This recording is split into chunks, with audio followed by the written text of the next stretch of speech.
4 बूंदों वाला उजाला, हम में से अधिकतर लोगों ने इसे इस्तेमाल भी किया होगा। सफ़ेद कपड़े को धुलने के बाद उसकी सफ़ेदी और बढ़ाने के लिए यही लिक्विड डालते थे। मैक्सो भी याद होगा, मच्छर भगाने वाली वो कॉइल। एक्सो भी याद होगा, बर्तन धोने वाला बार। और प्रिल लिक्विड भी।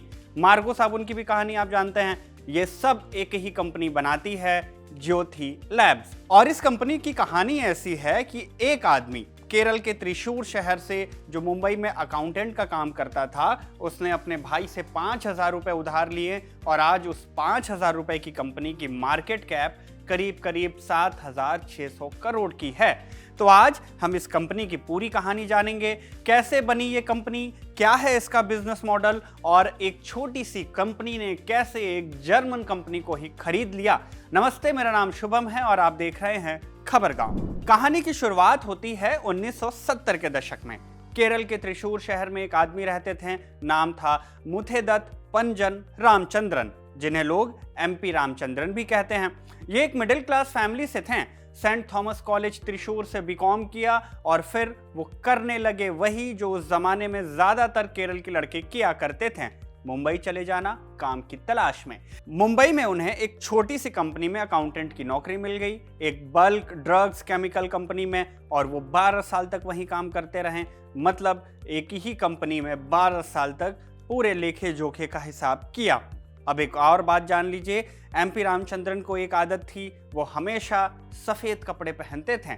सफ़ेद शर्ट, सफ़ेद पैंट, ये उन्होंने अपने पिता से सीखा था। और क्योंकि वो खुद अपने कपड़े धोते थे तो उन्हें एक प्रॉब्लम हमेशा होती थी। मार्केट में जो फैब्रिक वाइटनर मिलते थे, मतलब कपड़ों को चमकदार करने वाले सफ़ेद वाले पाउडर, वो ठीक से काम नहीं करते थे। कई बार कपड़ों पर दाग भी छोड़ देते थे। और फिर एक दिन रामचंद्रन को एक केमिकल इंडस्ट्री की मैगजीन में एक आर्टिकल मिला। उसमें लिखा था कि पर्पल कलर की डाई, मतलब बैगनी रंग, इसका इस्तेमाल टेक्सटाइल कंपनियां कपड़ों को सबसे ज्यादा सफेद बनाने के लिए करती हैं। बस इसी एक लाइन ने रामचंद्रन का दिमाग घुमा दिया। उन्होंने अपनी किचन में एक्सपेरिमेंट करना शुरू कर दिया। पर्पल डाई को उबालना, पानी में मिक्स करना, टेस्ट करना।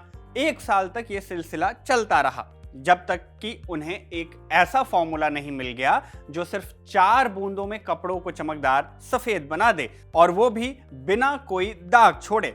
अब प्रॉब्लम ये थी कि इसे बनाने के लिए फैक्ट्री चाहिए थी और पैसे थे नहीं। तो 1983 में रामचंद्रन ने अपने भाई से 5,000 रुपए उधार लिए। उन दिनों 5,000 बहुत बड़ी रकम थी। उन्होंने त्रिशूर में अपनी फैमिली की जमीन पर एक छोटी सी फैक्ट्री भी डाल दी। कंपनी का नाम रखा ज्योति लैबोरेटरीज। ज्योति उनकी बेटी का नाम था। और पहला प्रोडक्ट क्या था? उजाला सुप्रीम, एक लिक्विड फैब्रिक व्हाइटनर। लिक्विड इसलिए खास था क्योंकि उस वक्त मार्केट में सिर्फ पाउडर वाले व्हाइटनर मिलते थे। रामचंद्रन का लिक्विड फॉर्मूला पानी में अच्छे से घुल जाता था, जबकि पाउडर वाले अक्सर गाढ़ बना लेते थे। आपने भी अगर कभी वो पाउडर वाला नील इस्तेमाल किया होगा तो देखा होगा और महसूस किया होगा कि पहली बात तो ये पानी में अच्छे से घुलता नहीं, और दूसरी बात, इसमें जब सफेद कपड़े डाले जाते थे तो वो सूखने पर उनमें धब्बे आ जाते थे नीले नीले। अब सवाल था कि इसे बेचेगा कौन? रामचंद्रन ने 6 औरतों की एक टीम बनाई और ये टीम त्रिशूर और मलप्पुरम जिले में घर घर जाकर उजाला बेचती थी। डोर टू डोर सेलिंग होती थी। कोई डिस्ट्रीब्यूटर नहीं था, कोई दुकानदार नहीं। सीधे लोगों के घर जाओ, प्रोडक्ट दिखाओ, समझाओ और बेच दो। ये तरीका बहुत काम आया, क्योंकि जब औरतें खुद दूसरी औरतों के घर जाकर कपड़ों पर उजाला डालकर दिखाती थीं, तो लोगों को प्रोडक्ट की क्वालिटी सीधे दिख जाती थी। और एक और बात ये कि इसी डोर टू डोर सेलिंग ने बाद में ज्योति लैब्स की डिस्ट्रीब्यूशन स्ट्रेटेजी की नींव भी रखी। कंपनी ने हमेशा इस बात पर ध्यान दिया कि प्रोडक्ट आखिरी दुकानदार तक पहुंचे। अब केरल में तो उजाला चल गया। 1987 में कंपनी ने तमिलनाडु में एंट्री ले ली। 1992 में चेन्नई में एक फैक्ट्री भी लगा दी। दक्षिण भारत में उजाला धीरे धीरे एक जाना माना नाम बन रहा था, लेकिन असली गेम चेंजर मोमेंट आया 1997 में। 1997 से पहले रामचंद्रन ने ज्यादातर लोकल अखबारों और रेडियो पर एडवर्टीजमेंट करवाई थी। 1986 में केरल के मलयालम अखबार मातृभूमि में पहला प्रिंट एड भी दिया। रेडियो पर भी स्पॉट्स चलाए गए। लेकिन 1997 में रामचंद्रन ने एक ऐसा फैसला लिया जिसे सुनकर सबने कहा कि ये आदमी पागल हो गया है। उस वक्त ज्योति लैबोरेटरीज की कुल सेल करीब 100 करोड़ के लगभग की थी और रामचंद्रन ने 36 करोड़ एडवर्टाइजिंग पर खर्च कर दिए। मतलब कंपनी जितना कमा रही थी उसका 1/3 से ज्यादा हिस्सा सिर्फ प्रचार पर। और इसी दौरान वो जिंगल भी आया जो हर भारतीय के दिमाग में बस गया। कौन सा? आया नया उजाला 4 बूंदों वाला। ये जिंगल कविता कृष्णमूर्ति ने गाया था और इसे बनाया था अंजन चटर्जी की एजेंसी सिचुएशंस एडवर्टाइजिंग ने। इस ऐड की एक खास बात थी, उस जमाने में ज्यादातर एफएमसीजी कंपनियां शहरों पर फोकस करती थी, गांव को नजरअंदाज किया जाता था। लेकिन उजाला ने गांव को अपना मुख्य मार्केट बनाया क्योंकि गांव में लोग जो हैं वो ज्यादा सफेद कपड़े पहनते थे और वहां फैब्रिक वाइटनर की जरूरत ज्यादा भी थी। और सबसे बड़ी बात तो ये कि सिर्फ 4 बूंद ही काफी हैं। ये मैसेज इतना सिंपल था कि गांव से लेकर शहर तक सबको समझ आ गया। नतीजा क्या हुआ? उजाला पूरे देश में छा गया। उस वक्त मार्केट में रॉबिन ब्लू का राज था जो रैकेट बेनकीजर बनाती थी, एक बड़ी मल्टीनेशनल कंपनी। लेकिन उजाला ने रॉबिन को पीछे छोड़ दिया। इसकी कुछ वजहें थी। पहली ये कि उजाला लिक्विड था जो पानी में बेहतर घुलता था, रॉबिन पाउडर फॉर्म में था ठोस और वो बना लेता था गांठ। दूसरी दिक्कत ये कि रॉबिन शहरों पर फोकस करता था, उजाला गांवों में भी पहुंच रहा था। और तीसरी सबसे बड़ी बात, ज्योति लैब्स के लिए उजाला ही सब कुछ था। कंपनी की जान इसी एक प्रोडक्ट पर टिकी थी, जबकि रैकेट बेनकीजर ने कई सारे प्रोडक्ट्स मार्केट में उतार रखे थे जिनमें से रॉबिन सिर्फ एक था। जब आपकी पूरी जिंदगी एक ही चीज पर टिकी हो तो आप उसके लिए ज्यादा मेहनत करते हैं और हुआ भी यही। 2000 के दशक की शुरुआत तक उजाला ने फैब्रिक वाइटनर कैटेगरी में 70% से ज्यादा मार्केट शेयर हासिल कर लिया। आज ये 84% है। मतलब भारत में जितने भी लोग फैब्रिक वाइटनर खरीदते हैं उनमें से 84% उजाला ही खरीदते हैं। आप भी खरीदते होंगे तो कमेंट करके हमें जरूर बताइएगा। अब उजाला जो सुपर हिट हो गया, लेकिन रामचंद्रन जानते थे कि सिर्फ एक प्रोडक्ट पर टिके रहना खतरनाक है। अगर कल को कोई कॉम्पिटिटर आ गया जिसने बेहतर प्रोडक्ट बना दिया तो पूरा बिजनेस हो जाएगा खत्म। तो फिर कंपनी ने नए प्रोडक्ट्स बनाने भी शुरू किए। 2000 में मैक्सो आया। ये मच्छर भगाने की कॉइल थी। रामचंद्रन ने 35 करोड़ रुपए इसमें इन्वेस्ट किए और मैक्सो एक 300 करोड़ का ब्रांड बन गया। आइडिया वही था, आम आदमी की रोजमर्रा की प्रॉब्लम को सॉल्व करो। मच्छर हर भारतीय घर की प्रॉब्लम है तो मैक्सो ने उसी प्रॉब्लम को एड्रेस किया। उसी साल एक्सपो भी लॉन्च हुआ। ये एंटीबैक्टीरियल डिश वॉश बार था, मतलब बर्तन धुलने वाला साबुन। पहले इसे केरल में लॉन्च किया गया और फिर कर्नाटक, तमिलनाडु, आंध्र प्रदेश में ये आ गया। इसके बाद 2001 में माया अगरबत्ती आई, 2002 में जीवा आयुर्वेदिक साबुन। ज्योति लैब्स का एक तरीका था जो बहुत इंटरेस्टिंग था। वो कभी भी कोई प्रोडक्ट सीधे पूरे देश में लॉन्च नहीं करते थे। पहले एक स्टेट में लॉन्च करते थे, देखते थे कि लोगों की रिएक्शन क्या है, कस्टमर का बिहेवियर स्टडी करते थे और जब प्रोडक्ट उस स्टेट में सक्सेसफुल हो जाता था तब उसे दूसरे राज्यों से होते होते पूरे देश भर में लॉन्च करते थे। ये स्ट्रैटेजी बिल्कुल ही क्लेवर वाली थी, क्योंकि अगर कोई प्रोडक्ट फेल भी होता तो नुकसान कम होता और अगर सक्सेसफुल होता तो कंपनी को पता होता कि काम क्या कर रहा है क्या नहीं। लेकिन यहाँ एक प्रॉब्लम भी थी। उजाला के अलावा कोई भी ब्रांड पूरे देश में नंबर 1 नहीं बन पा रहा था। हर कैटेगरी में ऊपर बड़ी बड़ी कंपनियां थी। डिटर्जेंट में हिंदुस्तान यूनिलीवर्स का सर्फ एक्सल और P&G का एरियल था। डिशवॉश में भी हिंदुस्तान यूनिलीवर्स का विम था। मच्छर भगाने में गोदरेज का गुड नाइट तो है ही। ज्योति लैब्स इन कंपनियों के सामने बहुत छोटी थी। हिंदुस्तान यूनिलीवर्स का टर्नओवर 28,000 करोड़ का था, ज्योति का सिर्फ 1200 से 1300 करोड़। एड बजट में भी ज्योति कहीं नहीं ठहरती थी। तो फिर करें क्या? ज्योति ने यहाँ एक बड़ा कदम उठाने का फैसला किया। हैंकेल, ये नाम सुना है? शायद नहीं सुना होगा, लेकिन Henko detergent, Pril dish wash liquid, Margo साबुन, ये सब जानते होंगे। ये सब ब्रांड्स हैंकेल नाम की एक जर्मन कंपनी के थे। हैंकेल एजी जर्मनी की एक बहुत बड़ी मल्टीनेशनल कंपनी है। इनका भारत में भी बिजनेस था। हैंकेल इंडिया के नाम से ये चलता था भारत में, लेकिन हैंकेल इंडिया एक बड़ी प्रॉब्लम में फंसी हुई थी। कंपनी लगातार घाटे में चल रही थी। करीब 600 करोड़ रुपए का नुकसान हो चुका था।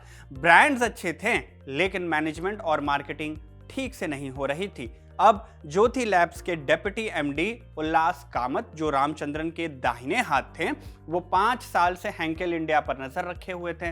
वो जर्मनी में हेंकेल एजी के हेडक्वार्टर्स तक गए हुए थे, ड्यूसलडॉर्फ शहर में, और उन्होंने प्रपोजल रखा कि या तो हमें हेंकेल इंडिया दे दो या कम से कम जॉइंट वेंचर ही कर लो। लेकिन उस वक्त हेंकेल एजी ने कर दिया था मना। साल बीतते गए, फिर जनवरी 2011 में ज्योति को पता चला कि हेंकेल एजी अपनी इंडियन यूनिट बेचने के बारे में सोच रही है, और ज्योति ने यहीं पकड़ लिया मौका। पहले मार्च 2011 में ज्योति ने हेंकेल इंडिया में 14.9% की हिस्सेदारी खरीदी। ये शेयर हेंकेल के Indian partner Tamil Nadu petro product से खरीदे गए। करीब 600 करोड़ रुपए में ये डील हुई। जिस दिन ये अखबार आई, ज्योति का शेयर 20% गिर गया। हर एनालिस्ट ने कहा कि ये गलत फैसला है, एक कंपनी जो 600 करोड़ के घाटे में है उसे कौन खरीदता है। लेकिन रामचंद्रन रुके नहीं। मई 2011 में उन्होंने हेंकेल एजी से 50.97% की हिस्सेदारी खरीद ली। कीमत 118.7 करोड़ रुपए। कुल मिलाकर हेंकेल इंडिया पर ज्योति ने करीब करीब 850 करोड़ रुपए खर्च किए, जिसमें हेंकेल का 454 करोड़ का कर्ज भी शामिल था। ज्योति लैब्स ने पहली बार कर्ज लिया। रामचंद्रन के करियर में यह पहली बार था, लेकिन उन्हें भरोसा था कि हेंकेल के ब्रांड्स बहुत ताकतवर हैं, बस उन्हें सही तरीके से चलाने की जरूरत है, और ये भरोसा सही भी निकला। ज्योति ने बहुत तेजी से हेंकेल इंडिया को ठीक किया, कॉस्ट कटिंग में करीब 100 करोड़ बचाएं, और 2 साल के अंदर हेंकेल इंडिया प्रॉफिट में आ गया। इस डील ने ज्योति लैब्स को पूरी तरह से बदल दिया।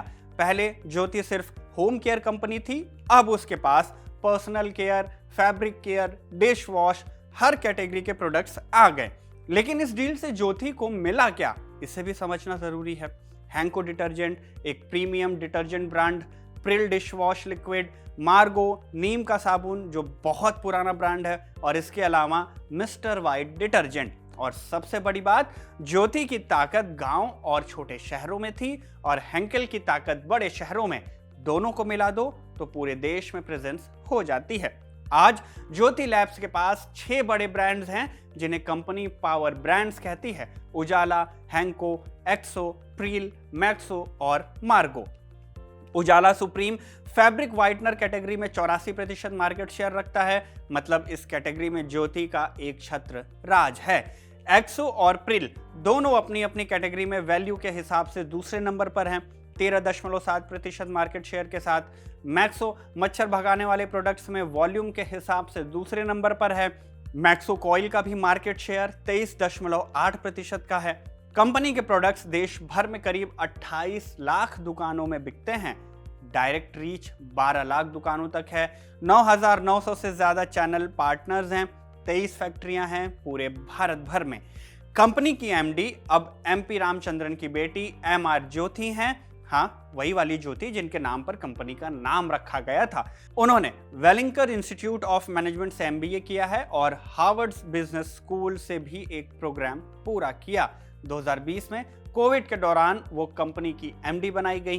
रामचंद्रन अब चेयरमैन एमिरेट्स हैं, मतलब वो रिटायर हो चुके हैं लेकिन कंपनी से जुड़े हुए हैं।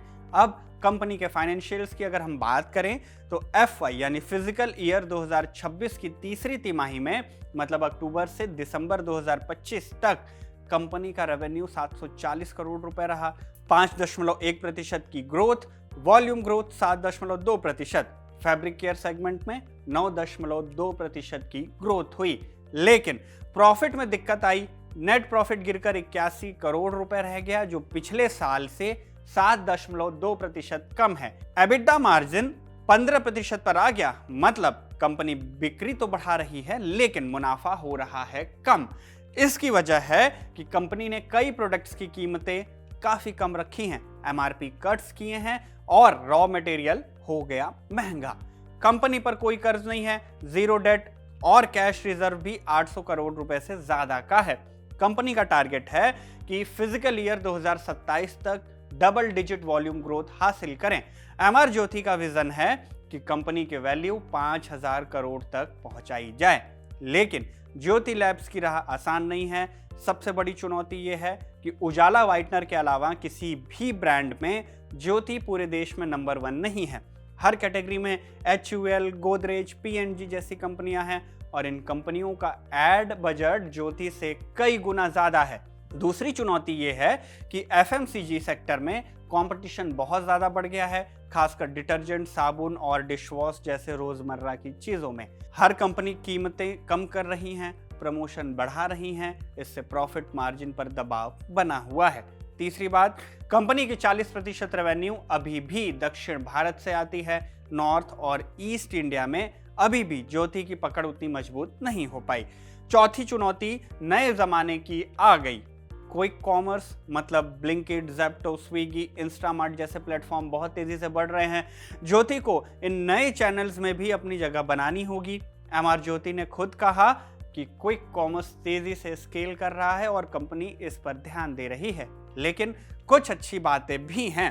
कंपनी पर कोई कर्ज नहीं है, कैश पोजीशन बिल्कुल मजबूत है। नए प्रोडक्ट्स लॉन्च हो रहे हैं जैसे Ujala liquid detergent, Henko liquid, Expo, Bacto scrub वगैरह वगैरह। कंपनी इनोवेशन पर पूरा फोकस कर रही है और सबसे बड़ी बात तो ये कि ज्योति लैब्स की कहानी दिखाती है कि भारत में एक मिडिल क्लास आदमी बिना किसी बड़े बैकग्राउंड के सिर्फ एक अच्छे आइडिया और मेहनत से कितनी बड़ी कंपनी खड़ी कर सकता है। 5,000 रुपए से शुरू करके 7,600 करोड़ का मार्केट कैप हासिल कर सकता है।